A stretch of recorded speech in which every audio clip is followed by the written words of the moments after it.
রাজা জনক সিংহাসন থেকে উঠে এসেই বলল, বন্দী তুমি পরাজিত হয়েছো। এতদিন যত পণ্ডিত এসেছে তোমার কাছে সবাইকে পরাজিত করে জলে ডুবিয়েছো, এবার তুমি কি করবে?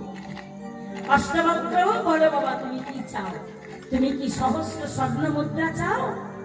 মহারাজ, আমি তো অর্থ উপার্জন করতে আপনার কাছে পাণ্ডিত্য ফলাতে আসিনি, আমি তো অর্থ সম্পদ পাওয়ার জন্য আপনার কাছে ভাগবত পাঠে বসিনি, আমি এসেছি আমার পিতৃহত্যার প্রতিশোধ নিতে।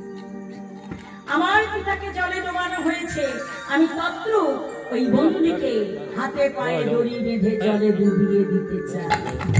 সঙ্গে সঙ্গে ছুটে এসে বন্দী দৌড়ে এসে প্রণাম, ওই অষ্টবক্রের চরণে প্রণাম করলো, পা দুটো জড়িয়ে ধরে। যেই চরণ দুটো জড়িয়ে ধরেছে, সারা দেহ থরথর করে কাঁপছে। বন্দী বলে উঠল, তুমি কে? তুমি মানুষ নয় গো,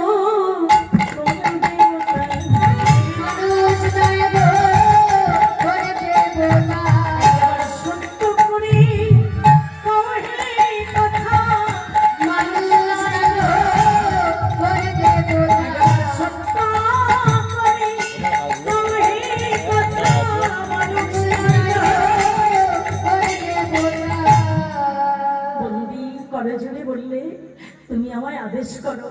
শোনো অষ্টবক্র, আমি জলে ডুবে যেতে চাই, তুমি আমায় যে আদেশ করেছো আমি পালন করব। আমি মাথা পেতে সে